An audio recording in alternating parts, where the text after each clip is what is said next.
Hello, everybody, and welcome back to Beyond the Plot podcast. I'm extremely excited to have you here today to listen to the fantastic indie author, Victoria Walker. She has an awesome story, and I know it's going to inspire many of you. Now, remember, if you've liked previous episodes and you like this episode, remember to click subscribe, click like, and share. I want to get these authors' stories to everybody, and I want you to share their stories so it might resonate with someone who is trying to get published or is a published author and just wants to hear from their favorite authors. So remember, tune in, sit back, relax, and listen to Victoria Walker's story. Thanks, everyone. Bye.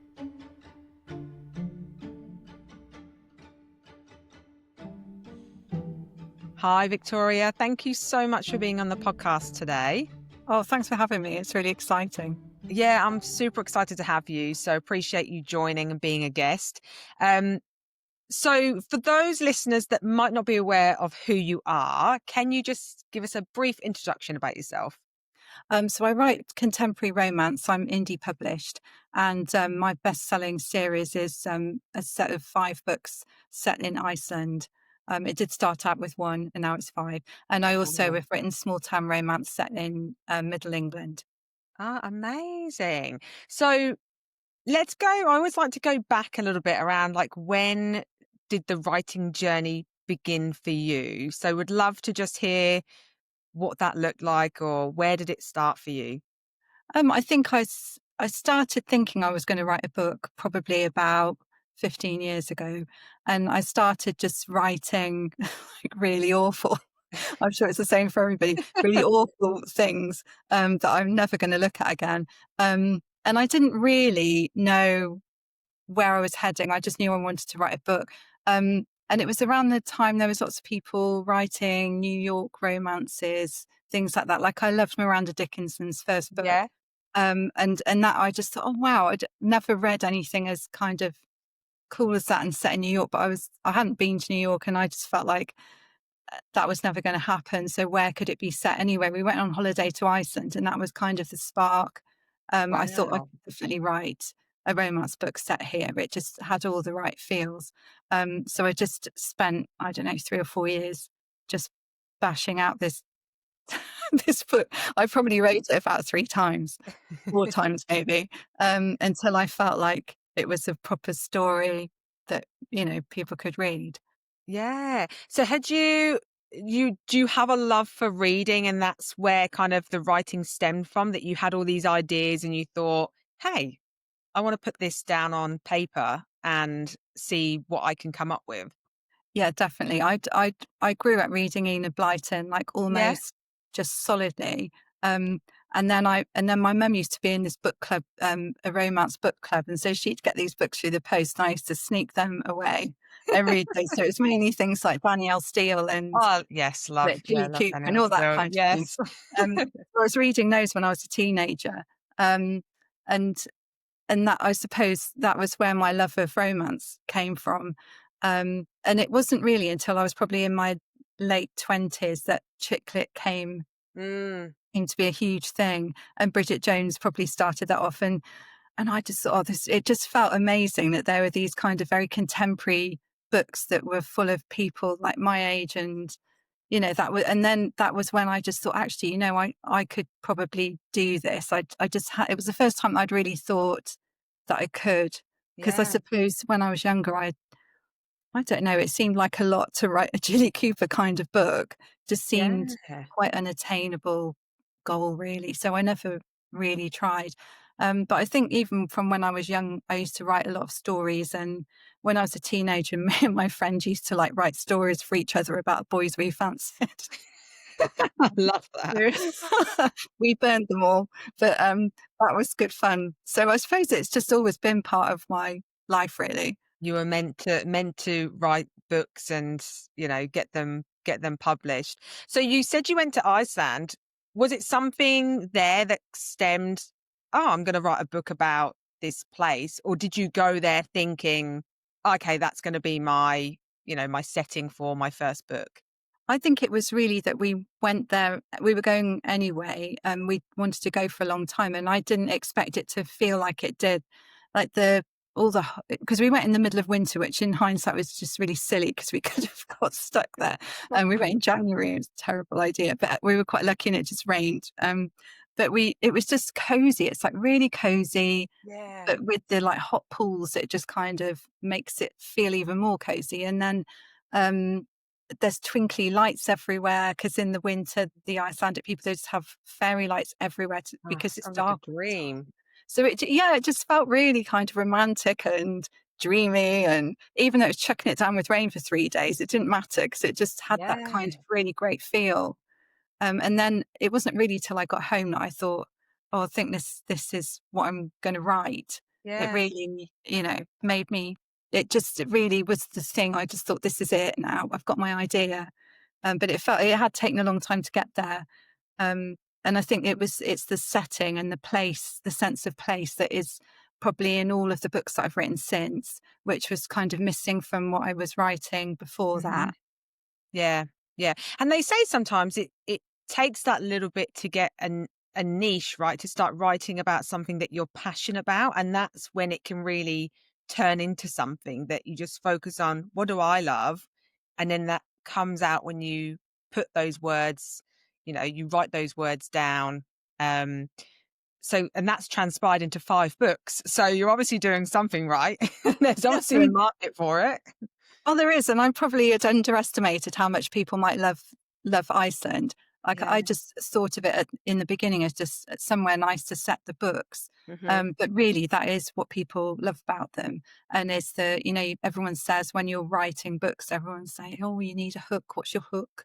And and I never knew that Iceland was the hook even when I was Yeah. writing books.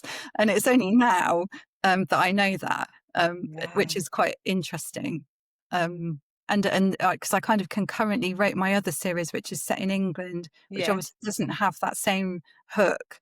And the Iceland books way outsell the other ones, even though the other ones, when people do read them, they get better reviews than the Iceland ones. But people just love the Iceland thing, which I couldn't have anticipated that. But now I do feel like it's a bit of a niche, and that probably going forward, I'll always think about the setting and the place probably from the start.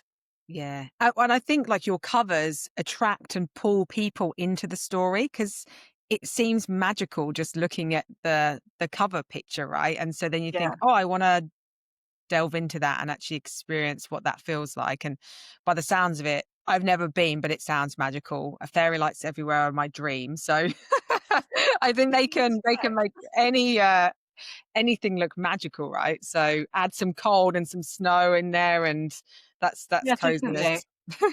Yeah, it is very, I find it very magical. And I always thought it was the winter kind of stuff, but I went recently in the summer, um, and it was different. It still had the same kind of feels, but it wasn't Mhm. the same kind of cozy stuff going on as in the winter, but it's still great. Yeah, lovely. I'll have to put it on one of my destinations to travel Oh to now. dear. It's Yeah, yeah. only a 3-hour flight or something. Ah, see.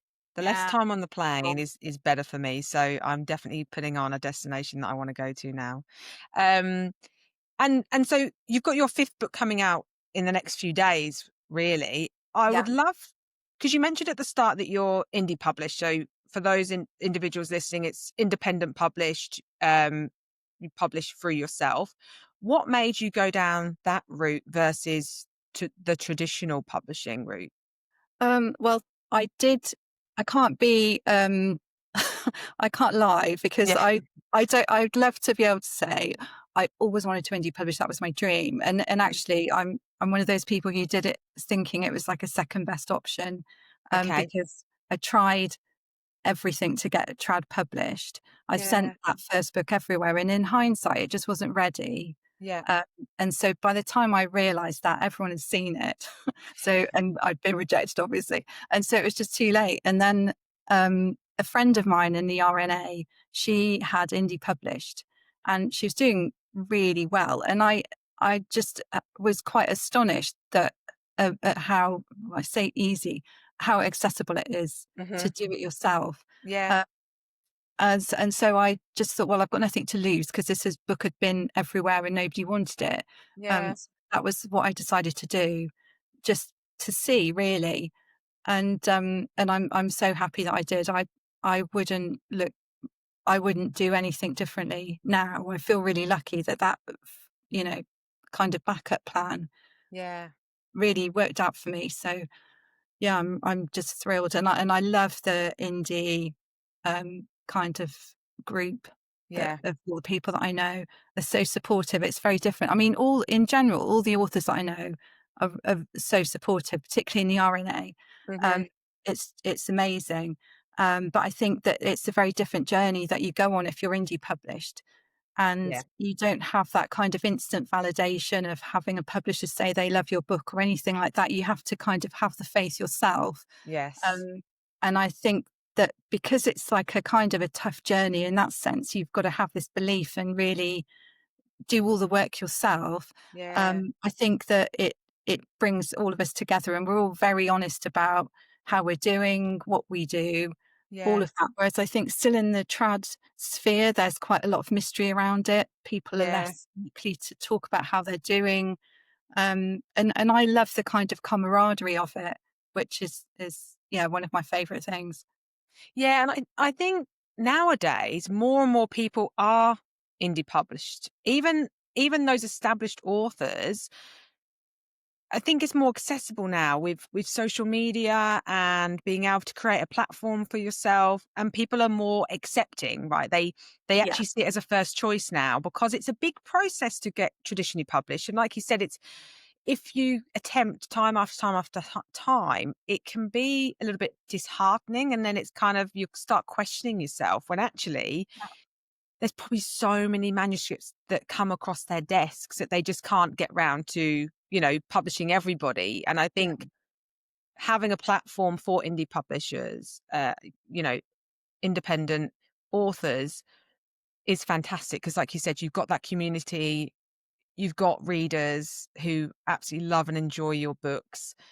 And yeah, you've now got that platform to actually be able to deliver that to them, whether it's through Amazon or social media, all those different platforms. So I think it's opened up more authors. And I think we've seen the author community get bigger and bigger and bigger, and the yeah, support network get bigger and bigger and bigger, which is phenomenal to see. And I love that because I think it's inspiring more individuals who maybe have a love for writing and thinking about taking that next step. It's pushing them to actually do that now. yeah. And then you're Same. just hearing more stories. And I love reading, so I'm open to hearing more stories, especially in the Yeah, romance category, right? Contemporary definitely. I romance, mean, there's rom. so many romance books that are, indie published and at the top of the Amazon charts Yeah. that that never would have got picked up by a publisher. And publishers are sort of talking about, oh, mafia romance is the next big thing. like that's been around for a long time already. It's not really the next big thing, but it's just really interesting. I feel like indie stuff is really leading the way in a lot of respects. Yeah. Definitely in the romance genre. I think. Yes. I'm not sure Yeah. what it's in other genres, but yeah, I think that is true. Yeah, I think so. I think so. So you just mentioned there you're part of the RNA. Is that kind of a big community for you, or where do you build your networking community from? It's mainly the RNO, the Romantic Novelists Association, and I joined that before um, just when I started thinking I was going to write this first book. I Yeah. joined and went to the first conference. I went to about, I don't know, it's probably 10 years ago or something. Hmm. And I suppose it's quite daunting to begin with because there's all these actual authors, and you just don't think, oh, well, that I should be there even. But now that I suppose it's just the way that I feel like, well, now I've kind of proved myself. I Yeah. can belong there. But in any case, like people are just so amazingly supportive. And I mean, it is predominantly women. There's a few men, but it's probably 95% women, if not more. And it's just really like you feel like you found your tribe. Um, Everyone's in it together. Everyone's like so uplifting and supportive. And every time we meet up, it's just really great to hear what everyone's doing. And, it's just a massive help. I think because it's quite solitary, isn't it, writing? Yes. Yeah. I think it's great to have a community in that sense. Yeah. Yeah, I lived in Australia for a number of years, and I was part of the RWA, the Oh, Romance yeah. Writers Australia.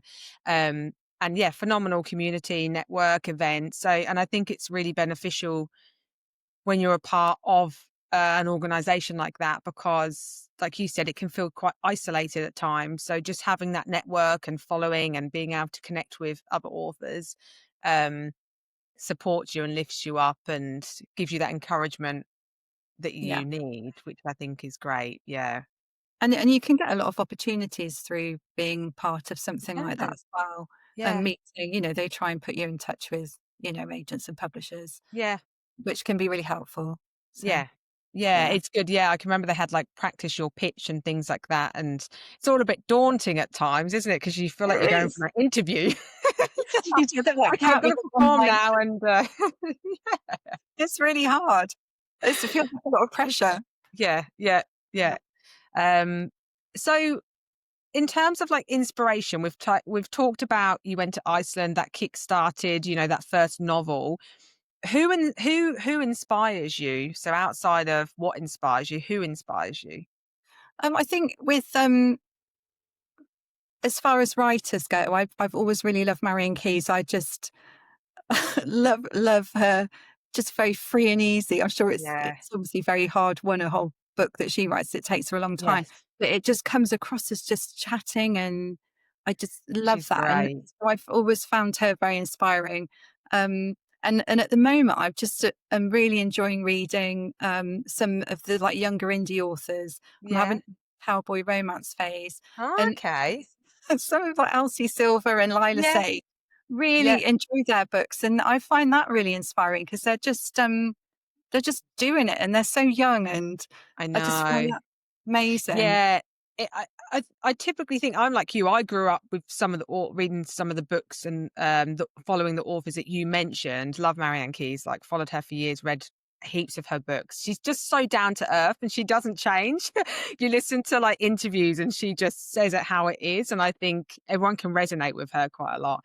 Yeah, Um, but yeah, I think there's more and more genres coming out and different authors and it's great to explore and see what else is out there. And I'm someone that if it's in the kind of the romance category, I'm there. It doesn't matter who writes it. And I like to kind of explore and it's something that I just switch off to. If I want, I just read and I get engrossed in that book. And sometimes I have to give myself a break because I will just read and read and read and read. And then it's like, okay, I actually have to have a life outside of reading. So I'll give myself a bit of a break before I pick up the next book. yeah. I try not to read two Um, series in a row. That's quite yeah, hard sometimes. yeah, yeah, exactly. Is there, if you could write in any other kind of category outside of kind of the romance, if you could do crime or thriller or anything like that, is there another category that you'd write in? I probably like a psychological thriller. Yeah, So yeah, I don't think I could write a psychological thriller, but I just love the twists and how they like seed these things through the story that then you're like, oh God, that was from like 5 chapters ago. I just yes, think that's a real skill. yeah. And I love watching and reading stuff like that, but so I've got immense kind of I think it's amazing, but I could never write that, but I'd love to. Yeah, I always think that because I love watching movies and TV series on psychological thrillers, but I always read romance. So it's one of those things that like I kind of have two personalities and but when I do read it, it's like gripping as well, isn't it? You kind of like you Yeah. don't expect what's going to happen happens, and so it Well, kind of it's keeps you on the edge amazing. of the seat. Yeah. Well, maybe you could do a bit of a twist, right? You could have a romantic psychological thriller. That could Maybe be a new one. I keep getting persuaded by someone that I work with. She keeps saying, "Can't you put some murder in it? Just put someone needs to die at the end." But Like everyone that. wants a happy ending. Like, I think, yeah, if someone dies, it could be a bit traumatic. um, so, I mean, in terms of because you are an indie published author, how do you take, criticism, or if you see a negative review, how do you respond to that? How do you feel about that? I find it really hard. Like I think that, people say, "Oh, don't read reviews." But I think especially as an indie author, you have to, because you need to know if you're hitting the mark, really, so you Yeah. can't avoid them. I think I just used to like really read it and just really take it to heart and focus on it. And I'd look at what other things the person had reviewed on Amazon, and then that gives you a bit more context, because you Yeah. might see that every book they read, they're reviewing it and saying it's 1 star. And so Mm. then you're like, well, perhaps you're choosing the wrong books. So that's how I try and do it now. I try and think about, I mean, it's ridiculous anyway. You shouldn't focus on, I the know. one bad thing when there's like maybe 10 good things. But I think Yeah. it's just human nature. So Yeah. I just try not to take it to heart and just think about the other things that people have said that are really nice. But it can be quite hard. Yeah, I love that tip actually, you just said that, because I hadn't thought about that, as in, yeah, what else are they reviewing and what are they giving those other books? Because that's a tell. It's like with anything, isn't it? If someone's, like you said, giving a 1 star, then maybe that's the kind of personality they are, and actually, Yeah, yeah, they're not really focusing on the book or the author. It's just they're maybe, like you said, reading the wrong book, reading the wrong kind of genre. yeah. Um, Maybe they're just out there to get people. Well, I They're mean, just one of those people just like negative. But yeah, it's tough. And I think anything, like you said, we always focus on the criticism rather than the positivity. And I was talking to another author the other day, and we were just talking about how with the romance community, they're so uplifting and so empowering that you very rarely get kind of negative interactions through social media. It's all quite positive, and everyone's a big community and everyone's there to support you, which is absolutely lovely. So I think, yeah, when you get those negative reviews, you've got to learn from it and kind mm, of take some of the feedback on board, but also be true to yourself, right? Because what you're writing is your passion. yeah. And if you listen too much to other people, you kind of start writing what they want to hear versus what you want to write. And then, like you said, that hook just goes again. I think that's so true. And you can get really, like, I think when you're learning like the craft of writing and things, and a lot of people are perhaps reading what you've written, and you get all these different opinions, and people will say, "Oh, I feel like you should have done this instead," or "That person should have done that," or "This should have happened in the book." And I think there's a tendency to think, "Oh, well, I need to change that because that's what that person thought." But actually, that's just one person, and Yeah. unless you've got a whole load of people saying the same thing, it's really just their opinion, and your opinion counts because it's your book. So I think Yeah. unless it's something real, like a real clanger, you Yeah. probably don't really need to worry about it. Um, and I think that took me some time to realize, I think, that. Yeah. And now I think when I get people who've, like, read an early draft, I'm quite careful to try and pick out the things that I think, "Oh, that is actually really valid."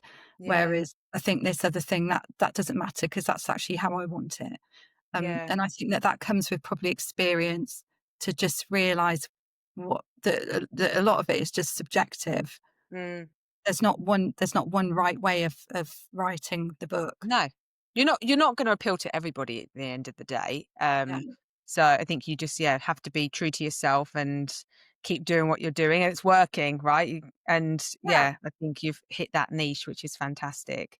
So how do you kind of market yourself? Do you use social media a lot, or are there other ways that you kind of put your books out there? I started off doing Amazon ads, and I didn't really do Yeah. very much else for a while, and that did work really well for me with my first book. But they are a bit of a dark art, I find, Okay. and I I struggle to really pinpoint how to make them work very well. So I kind of have them ticking along. But last year I started doing Facebook ads. Okay, Um, yeah. the first book in the series, and that's worked really well for me. And Oh, actually, I brilliant. think my community is probably on Facebook, like the Yeah. demographic, I Yeah. think, of my readers is that kind of people who use that platform. So I get a lot of interaction on there with people who've read the books, and comments and say they love it. And I'm hoping to sort of launch a Facebook kind of closed group Yeah. In the near future, because I think that's people would really like that, hopefully. So that's mainly it. My daughter is really into social media, obviously. So she's trying to, she's kind of taken over my Instagram because Yeah, I'm not a very. social media manager now. That's what she'll start calling herself. She will. So she's absolutely brilliant at that, and we're also kind of just taking a first step into TikTok, Oh, yes. which is I'm still trying massively, to understand TikTok and yeah. what that's all about.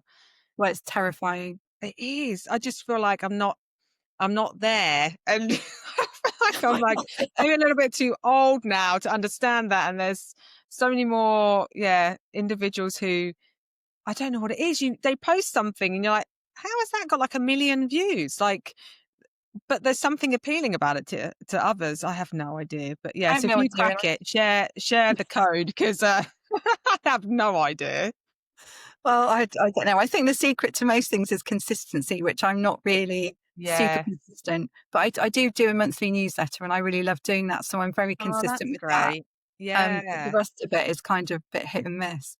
Yeah. What do you put in your newsletter then? Like tips and tricks or? I tend to do like the first chunk is just about what I've been doing lately. Yeah. And then I usually put something about what I'm doing writing wise. Yeah. And then usually at the end, I just put what I'm reading and Oh, that's good. watching on the telly. Yeah, those recommendations. Yeah, we're always after recommendations. Um, so do you do this as a full-time job or do you have something else that you do alongside Well, writing? I do. I had a full time job, and I actually resigned, thinking I'm going to be a full time author. And then the part time job, the full time job kind of went into a part time job. So Okay. I decided to do that for a bit, so it's not quite such a leap. That's a good, yeah, slow transition, right? Transition, To exactly. ease into it. So this is my first week of being part time. So yeah, I'm hoping to build the author side of my life really, make Yeah. that leap to full time. So at the moment, it's just a kind of let's see if having more time makes a difference. Have you found over the years that it started ramping up a little bit more? Like, was there a certain book that you released that kind of took it to the next level and then to now make that decision for you? Yeah, I think last winter I released the fourth Iceland book, and that was a bit of a game changer. Yeah. And I think it was on the back of the Facebook ads that had Yeah. just given a lot more people were just more aware of the series. So the fourth book just did like immensely well, um, and the series is just like the first book still sells like every day, like numerous Wow. copies, and it's 4 years old now, which That's if you were trad crazy. published, they wouldn't even care about that book anymore. So No. that's another advantage. Um, and I get read through still, which is really good. So I'm hoping that um, so that kind of gave me the feeling that if I probably this fifth book I'm hoping will kind of snowball again. Yeah. And now it feels like it's turning into something more than it was like, I don't know, 10 Yeah. years. Because I think I saw on Amazon that it's pre-ordered already and it's a bestseller already. Yeah, which is amazing. I mean, it is only a bestseller in the Iceland category. But still. But it did get up to number 500 or something on the whole Yeah. Amazon chart last week on the pre-order, which is that's Amazing. better than obviously better than I've ever had. I was Yeah. really thrilled. Yeah, Um, your name's getting out there, but you've obviously got a big following, right, as well. So they're probably waiting for that next book. yeah, As they as we are know, like waiting. we've got authors that we've followed for years, we've read all their books, and you're kind of waiting for their next book to be released. So Yeah, everyone kind of wants to read it and get a copy of it immediately. yeah, I definitely do have people who like regularly email me now and regularly, reply to my newsletter and comment on my Facebook posts. It's just incredible, really. I Yeah, just never would imagine that. And yeah, and people are ready for the next book and saying what they'd like to see in it, even in yeah. terms of who they want to catch up with, because it's about like a group of friends. So it's like, oh, I hope Yeah. this person's going to be in the book. I'm like looking through, going, oh, did I put that person in this one? Oh, that's great. So if you could co-write a book with anyone, who would you do it with? I probably would see if Marion Keyes was interested. I just think her dialogue's just incredible. I love it. I Yeah. don't know if she'd be interested because I'm not Irish. It might not, work very well, but I just love her books so much. Yeah, she would be a great one, wouldn't she? And also she'd be massive fun to write with, wouldn't she? If you Yeah, I could think sit in she the same would. room and write together, I bet it'd be really good laugh. Yeah, I do wonder whether she's a plotter or a pantser. I do wonder kind of how she maps out her plots and her stories and her ideas, where she gets them from, because all her books are amazing. Like, I've loved every single book of hers that I've read, and yeah, I can remember I listened to an interview, of her once, and she said her first book, she can remember writing it and it was awful. She was like, "If I was to release that today, I would never release it today." So I think even she had to start somewhere, and it's just so inspiring because she's normalizing it. She's Everyone can relate to her, and I Yeah, think that's really great for those very traditional published authors that have been around for years to kind of just say, "Hey, you've got to start somewhere. Your first book yeah, isn't going to be, you know, up there in the best-selling category, being a bestseller on in the New York Times or on Amazon. You've got to work a little bit harder for it. And maybe if you yeah, do get that number one, then it's a little bit about timing as well. But yeah, I think it's inspiring for a lot of people out there to hear her story as well and be like, okay, I've got to start somewhere. And like you said, be consistent, understand like what your hook is, what your niche market is, and write what you love. And that will yeah, come into your books and be able to be seen by your readers. yeah, definitely.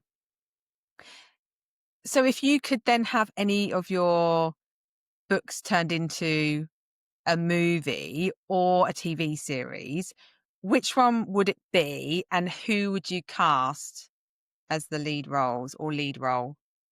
I probably would do the Iceland books because I think it would just be I think people would love seeing like Reykjavik Yeah. and just, there's so many places that you could go that would look amazing in a TV show.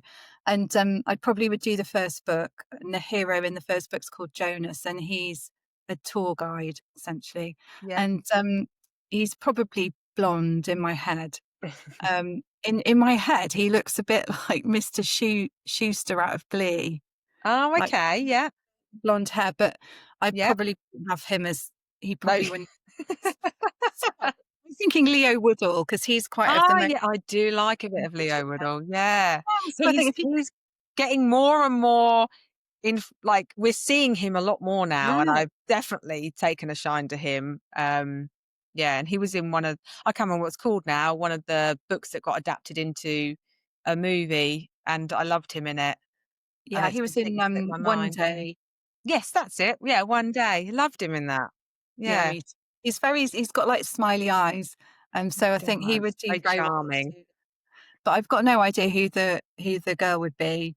I can never think of my heroines. I'm always quite and even the writing of them, the male characters just come more easily to me. So Yeah. I I suppose you could think about it, who would work quite well alongside him, right? If you had him yeah, as the lead role, who would pair quite nicely with him? But I think you've chosen someone good there. And then, yeah, I always yeah. like to, yeah, hear who would be the actor that you would choose. Um, so as an author then, because we've spoken a bit about where you started, how you tried to get traditionally published and then worked your route into indie published.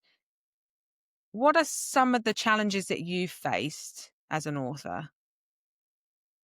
I think being indie published is quite difficult. I mean, in the sense that you don't have that kind of external validation, Yeah. and trying to you're sort of selling yourself without knowing if it actually is any good. I think that's difficult. Um, and I think that there's still quite a lot of barriers to indie authors in the sense that it's much more difficult to get your book on the shelf in Waterstones. And Mm. I think everybody wants that. You Yeah, know, yeah. everybody would like to see that, and that's kind of very difficult. So I think, no, it's just challenges like that. So I think you just need to, for me, just decide what you want and what good looks like for you, and then just really put your effort into that. So I decided to not go wide, so I just only sell on Amazon at the moment. Okay. Um, and that has made things easier, I think, because I've got a full-time job, or did have. The time that I've got to devote to marketing is quite small, if Yeah, especially if you want to get writing done, and I yeah, think that's the biggest obstacle, and I think that's true for even traditionally published authors, is that the time that you need to spend marketing your books is huge, actually. yeah, And you could think, oh well, I've just written the book, a publisher's published that for me, and that's the end of it. But really, these days, especially like a debut author, you wouldn't probably have anyone doing anything for you yeah. in a trad publisher. So I think the obstacles are just getting to grips with all of that. Like, how do you market yourself, especially because that's not your not for me anyway, not my forte Yeah. at all. You have to learn so many different things, and I think that has been a huge learning curve, Yeah. and something that I don't know that really people think about in the beginning. I Oh, think you think the book and that's it. you have to navigate everything. You have to be and do absolutely everything from not only writing the manuscript, but yeah, then marketing. You've got to think about cover art. You've got to think about an editor. Like absolutely everything is from start to finish, right? And then even analyzing the data on your book selling to to work out like, a is this the right platform for me? Oh no, how do I market it slightly different? How do I understand who my target audience is? So yeah, it's a big job, and I think, like you said, some people don't realize that until they actually do it themselves. And a lot of the time is not putting too much pressure on yourself to get it right the first time. It's like, use it as a bit of a learning curve. No one expects you to get it right the first time when you're doing it Yeah, yourself, especially if definitely. you've never done it. Yeah, and I think that you don't always know what's going to work, obviously. Yeah. So like you say, you need to be looking at the data and see what is working, and kind of Yeah. know what to look for, and then like sort of double down on things if it Yeah. starts to work. And all of that takes time, Yeah. to keep track of everything. Yeah. So what advice would you give to any aspiring authors who maybe are considering, publishing themselves or trying to put their manuscript out there to be picked up by a traditional publisher? What advice would you give them? I think I'd probably say, if you've got any kind of real yearning to be traditionally published and see your book on the shelf of Waterstones, I think you need to go down that road first. Yeah. Because even though I am so happy to be an indie author, I think you need to get it out of your system. Otherwise, I think you'd Mm. always wonder. And also, it's like it's just a learning experience that plays into what you do in the end anyway. So I think I'd probably, decide what I want and who my dream publishers would be, and just really focus on trying to make that happen. But Yeah. give it a time limit, perhaps. But Yeah. just because they say no, don't give up. Like I have got friends who've, you know, got to the end of the road with that, and then just think, oh, that's it then for that. Whereas I think, really, no, don't like just assume that that's not a great book, Yeah. because it could be, it just might not be great for them. And I just think that, don't, I mean, you need to have some confidence, obviously, that your book is a good book, but Yeah. then hopefully people will have told you if it is or not. And I think then just really just take small steps to go down the road that you want. Then if you decide to go indie published, Yeah. just find a cover designer, and just Yeah. and take it in small steps. You don't have to do it all now. You Yeah. can kind of do it at your own pace, and it's different for everybody. Yeah. Find a pace that suits you, and just go with that. Yeah. And it could mean, you were working full time and writing for a long time, right? So again, if they just want to write for themselves, you're Yeah, still an author. It doesn't mean that you have to necessarily be published. that's But again, you've then got that. the other options that you want to do. And I always think, look into it first, right? Think about what are the steps that you need to take, how long it's going to take you. even down to cost as well, because some of these things cost quite a bit of money. So is this, like you said, is this book something that you want to invest in, knowing, is it going to sell copies? Because it's quite disheartening if you release something, spend a lot of time, a lot of effort, a lot of money, and then you don't get that kind of return that you expected. Yeah, And you've kind of then got to get a lot more confidence to then do it again. yeah, So I think that's like having ARCs like that, advanced reader copies, you can have like a network of people that can read some of your writing before you release anything. I think that's always a good option to test the market to see, is this something that would appeal to, X readers and X audiences? yeah, that's a really good point. I kind of have never managed to do ARC copies because my Yeah. deadlines are ridiculously tight. But that's something that I'm gonna hope to do because I think it is a valuable way to it's, like, very reassuring Yeah. if people like it, and then if there, is something awful in there, like people hate a particular character or something, you Yeah. can nip that in the bud.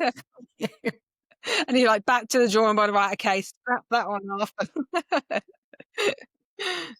And you've mentioned obviously you went to Iceland. That kick-started your Icelandic series.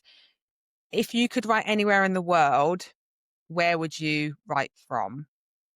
I I would I kind of imagine in my dreams that I'm like super successful and I just decide to go and live in New York for 6 months. Oh, Oh, I'd love yeah, that. I'd love to live in New York and just like wander the streets thinking about what I'm going to write next, or go and sit in a coffee shop, or yeah.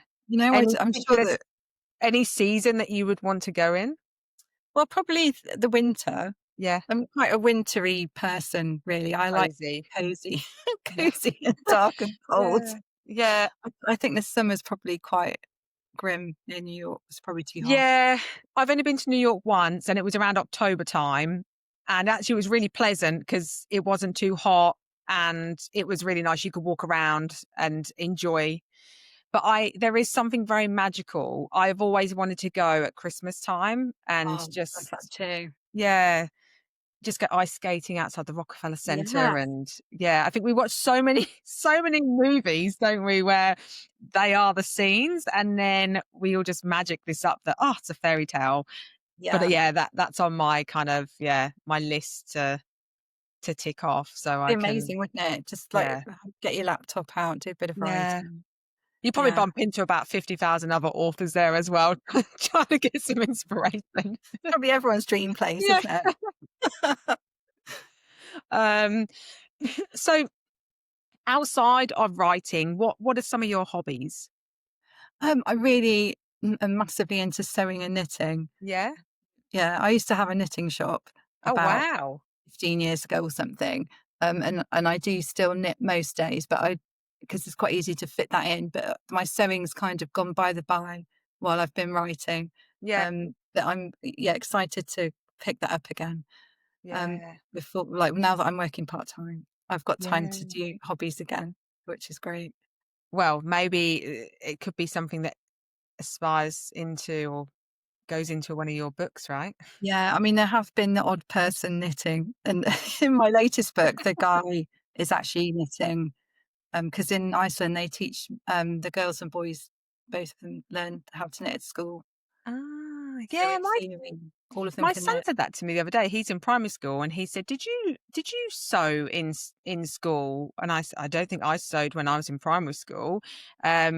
And he's like, "Well, we do." And I was like, "Oh, that's a really nice thing to learn." And I don't think I did it till I was in high school. I can't remember No, I doing it in didn't. primary school. No, so it's something they're bringing back and, and That's teaching. always brilliant. Yeah, yeah, Yeah. he'll be able to sew better than I can, so, I'll be giving him stuff to to sew up. Oh, I really like that. I can imagine that calms you. It takes your mind off writing and your stories and gives you time to think and Yeah, it is very mindful, kind of meditative. I yeah, really, really love it. I've got yeah. far too much wool, and every time I'm knitting something, my husband's like, "Are you knitting another jumper? Do you need another jumper?" Um, brilliant. And so I have to ask this, do you prefer, like, do you have a bit of a routine, or do you prefer, are you a bit of an early bird or a night owl? When do you like to do your writing? I'm definitely a night owl. I Okay. tend to be I mean, when I'm writing, I try and do it when I get in from work. So Yeah. just get in from work and then carry on and write for a bit, but I'm always the last person to go to bed and just with my laptop doing stuff, not Yeah. necessarily writing late, but I get my, other jobs done, like Yeah. social media stuff if I'm doing that. Yeah, definitely night owl. It's the quietness, isn't it? Especially now Mm. it's dark in the UK and, yeah, something like you can just focus a little bit more and Yeah, and get things done. I just like being up by myself. Yeah. I don't get the house to myself very often, so it's nice and peaceful. Oh, well, I've absolutely loved having you as a guest. Thank you so much for sharing your story. I think it will really inspire a lot of people, especially those indie published, authors that even want to go down that route as well. I think just hearing kind of how you started and having that belief in yourself as well will hopefully kickstart some more people's dream careers because it's absolutely amazing, isn't it, when you can say that you do that as a living. So eventually, Yeah. you'll be out once you get past the part-time job and you do it full time, you're like, this is what I've worked towards for the last, Yeah. 15 Would years, and it'll be a be real amazing, recognition yeah. piece. Yeah, it would be amazing, and I hope that people, realise that it is something that you can do. It's not something Yeah, that's not achievable for just yeah, anyone, really. yeah, exactly. So where can people find you? Where's the best sites to access you and your books? So I'm on Amazon primarily, but my Facebook page is Victoria Walker Author. You can find me there. And, Perfect. I've got a website, victoriaauthor.co.uk as well, which is gonna get a revamp as Yeah. soon as I've got time. On the to-do list. On the to-do list, yeah, the very long list. Yeah, brilliant. And I know you're on Instagram as well for those listeners who tend to go more towards that end of Yeah, the social media, but and obviously you have a newsletter as well. So for those of you who want to obviously sign up, you can go to Victoria's Facebook page or website as well and sign up to that.